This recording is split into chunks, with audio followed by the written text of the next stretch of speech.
Here is my question. Are art outlines becoming art itself? Nowadays, what is very clear is that besides aesthetics linked to the art object, there are aesthetics which are linked to its outlines. It means that there is art linked to the outlines of art objects.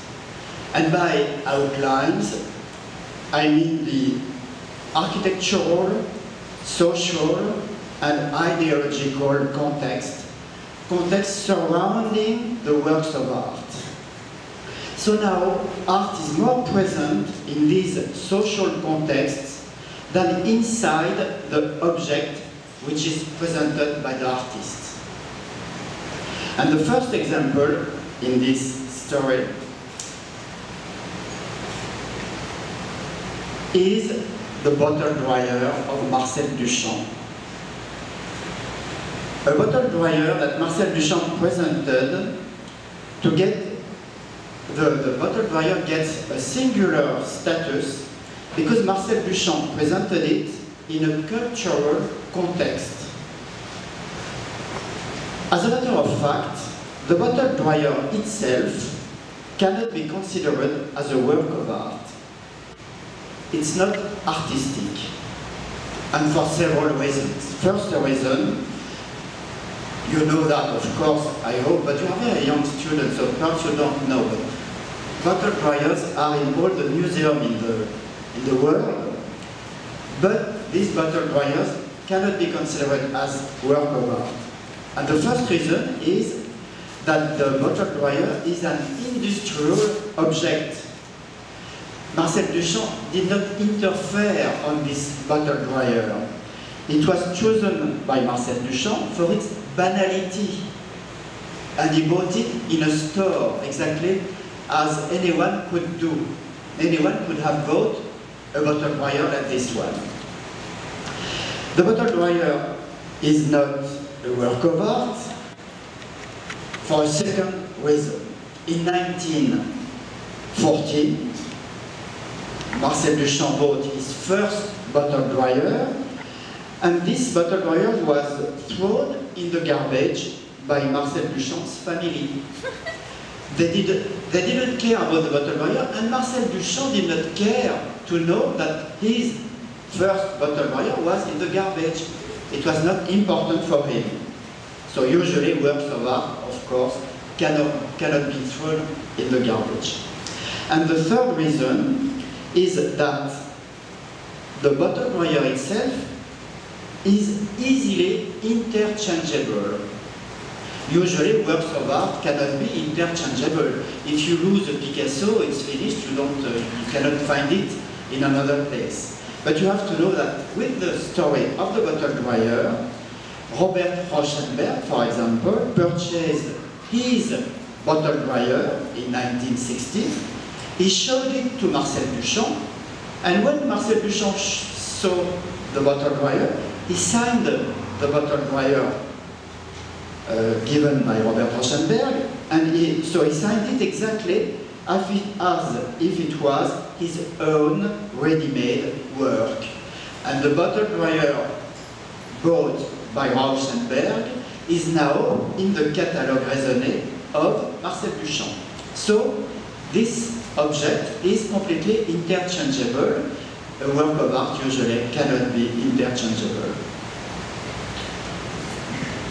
Art in this story doesn't lie in the object, but in the idea of Marcel Duchamp, who showed the bottle dryer in a cultural context to make the spectator be aware that he is completely conditioned by the cultural context to interpret this bottle dryer. The spectator believes when he is in a museum and when he sees the bottle dryer that he is in front of a work of art. Because in a museum, you have only work of art. But as a matter of fact, it's just a bottle dryer. And this demonstration that we are always manipulated by the context which surround our life, this reasoning is art with Marcel Duchamp and the bottle dryer. For Marcel Duchamp, the concept is art, a concept in a special social context. Another example, here you have a receipt of 20 grams of fine gold leaves for an area of pictorial and immaterial sensibility. The artist is Yves Klein, and it was given to the collector in 1959 when the collector wanted to purchase an immaterial work of art. But to get this immaterial work of art, of course, every material object had to disappear. So here, what happened? It was on the river Seine in Paris. You have the artist on the left. Yves Klein, the artist, is throwing away in the river the golden leaves, so they disappear. And the collector who gave the golden leaves had to burn the receipt he received by Yves Klein. So nobody left, no object was left, and the immaterial work of art appears. For Yves Klein, this immaterial art is rather mystic, and he expressed the superiority of the mental in art. But he also considered art as a sociological act able to influence the human being and the collective behaviors. Here is art, not in the immaterial object, not in the immaterial work of art, but in the influence of human being and in the collective behaviors. And my analysis is that Yves Klein also revealed a critical opinion on the art market, which is based on precious art objects. Here, it's really impossible for the collector to resell his immaterial work of art. There is nothing left to be sold. And the collector himself has to rethink his status as a collector. How will he put and present this immaterial work of art in his collection? He cannot hang it on the wall like the others works of art in his collection. The only way to present the work, the immaterial work of art, is of course to do it through the language. Only the language can present the immaterial work of art of Yves Klein. Furthermore, the collector has to discuss with his friends to persuade them of the interest of an immaterial work of art and the new status of this work of art, because there is nothing to do with the usual qualities of an art object. The usual art object is aesthetic, can be spectacular, give emotions. That is what our society asks for art. With the immaterial art presented by Yves Klein, nothing fits with these criteria. The immaterial work of art presented by Yves Klein is less important than the social context of its existence.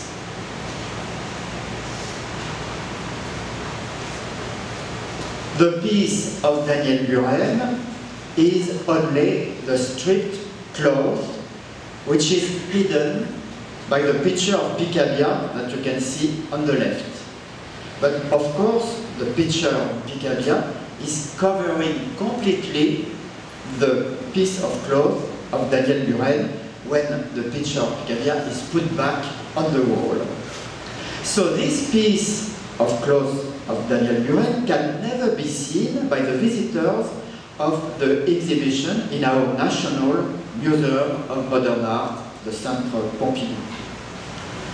And this work, which is invisible, has to be considered with this other piece, several flags put by Daniel Buren on several roofs in Paris and very far away from the museum. So these flags cannot be seen when you are in the museum. Daniel Buren reveals and criticizes the ideology linked to the places where his pieces are shown. And these two pieces present new relationships between the works of art and the museum who bought them, because there were to be, these two pieces had to be bought by the museum to be presented in the museum. But there were also new relationships with the spectators of the museum. First, very few directors of the National Museum of Modern Art wanted to include these pieces in their collection. Most of the directors of the museum thought that it was impossible to include and to buy these pieces in their collection because they are not visible.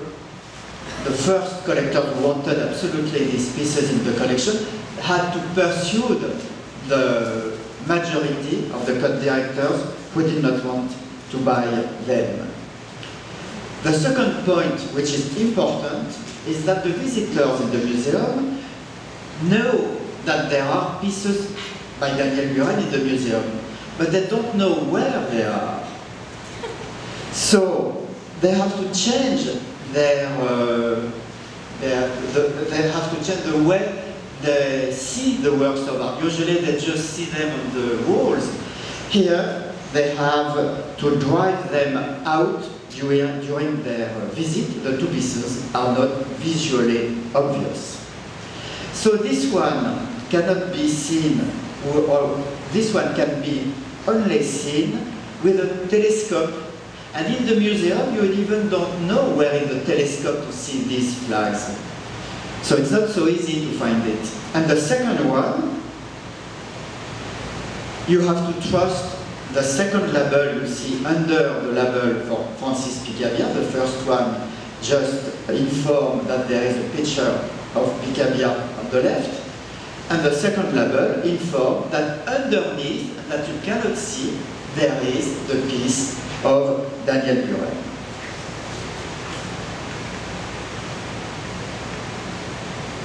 This is part of the poster presenting art shows in the Parisian galleries in 1994. And as an exhibition, I proposed, without any transport, without any insurance, without any expenses, invitation to realize works by Robert Barry, a wall piece, Sol Lewitt, a wall drawing, Claude Ruteau, Laurence Wiener, a statement, and Tania Moreau. As an agent of art, I like to propose works which can be interpreted or materialized by people other than the artists who created them. This was an exhibition I proposed to anyone at home.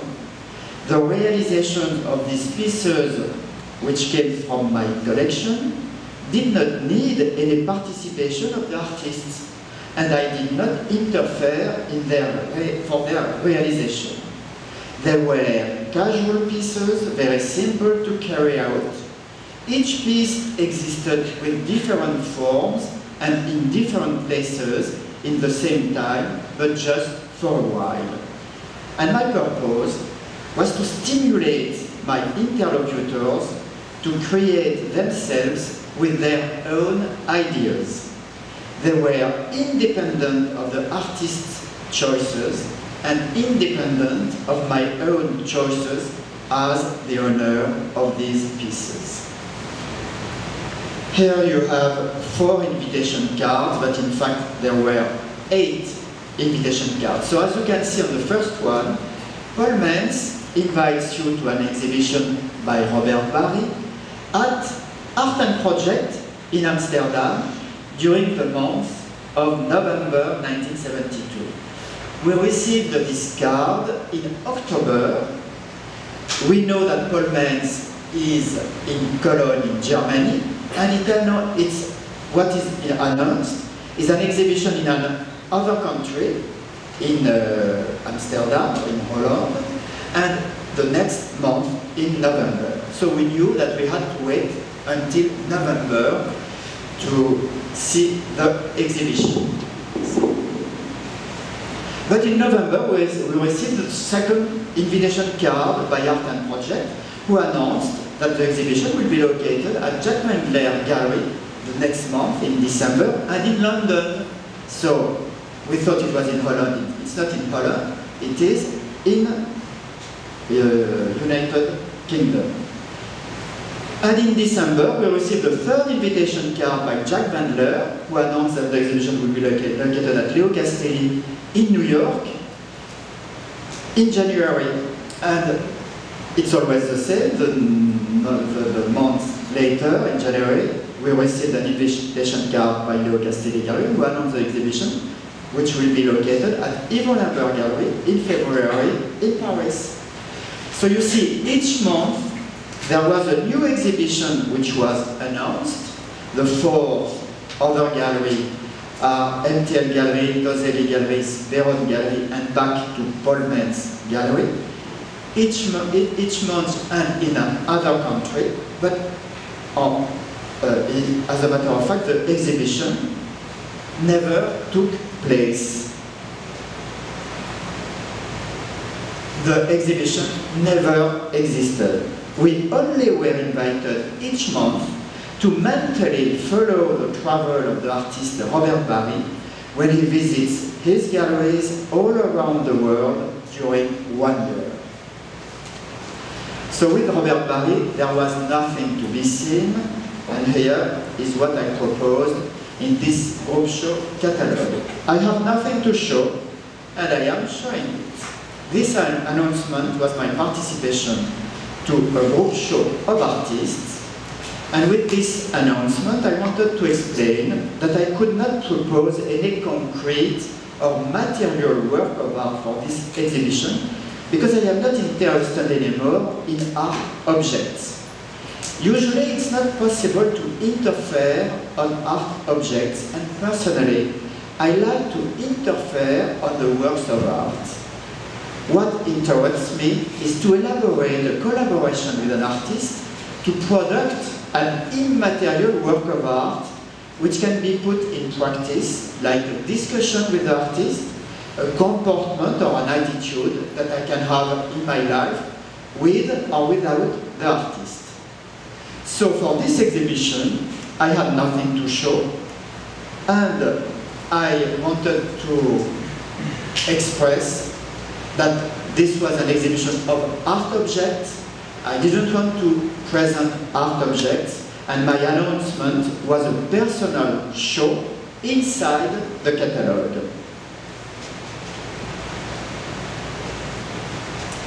In this poster, I proposed, is art object still the purpose of art? An exhibition to be elaborated at home, each one in its own way. Do you think that the purpose of art can only be the production of art objects? It was the question I asked to the art world, and I proposed this exhibition to be realized by collectors at home, because usually collectors complain that they are overrun by their paintings, pictures, sculpture. They have them everywhere and they complain. So my proposition was to make them think about a new relationship with art, and I wanted them to imagine a new collection of concepts instead of a collection of art objects.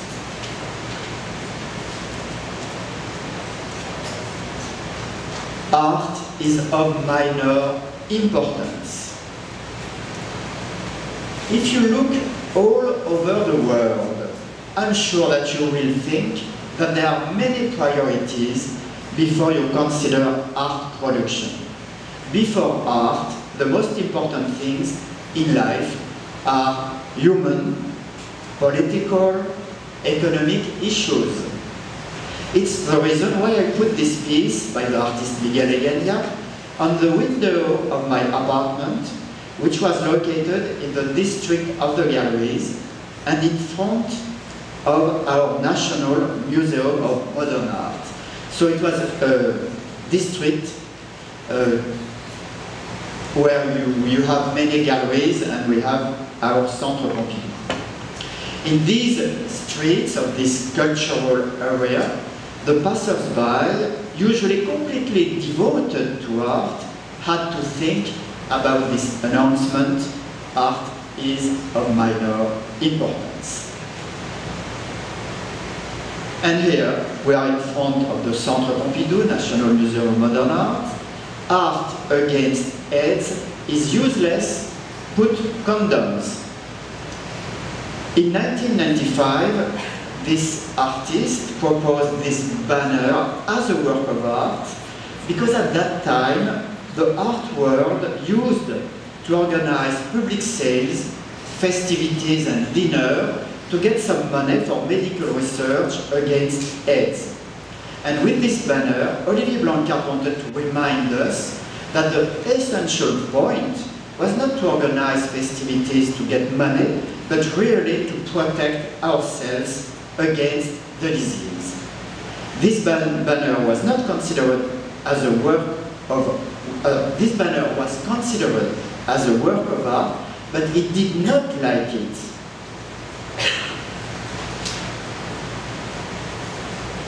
Here, Place de la Concorde is the most important place in Paris. And ACT UP installed this huge condom on the Egyptian obelisk. This installation could have been created by a young artist for an international art show. It looks like a huge art object. But this was not the case. It was done on initiative of ACT UP. ACT UP is an association which is not composed by artists. So nowadays, artists can propose pieces which don't look artistic, like the banner of the artist Olivier Blanquart in front of the Centre Pompidou. And on the other hand, anyone can be creative and produce art, even if he or she is not an artist, like ACT UP he did with this Place de la Concorde. In front of Daniel Templon Gallery, art is useless, go home. So Ben put this banner, and his exhibition was in the gallery. He wanted or tried to get rid of art by putting this banner in front of his exhibition. So people, when they saw the banner, they said, shall we get in the gallery to see the exhibition by this artist, or shall we go home? And many of them decided just to go home without visiting the exhibition. An image comes to mind of a white, ideal space that more than any single picture may be the archetypal image of 20th century art. Here is a photo of my apartment in 1992.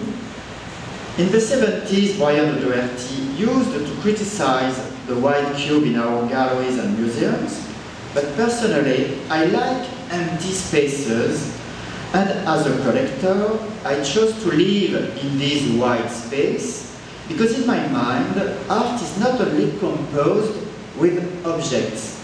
Art is not only shown in the art spaces like galleries and museums or collectors' apartments.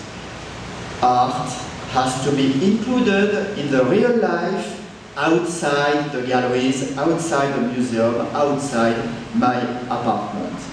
It means that art, for me, has to be included in our social contexts.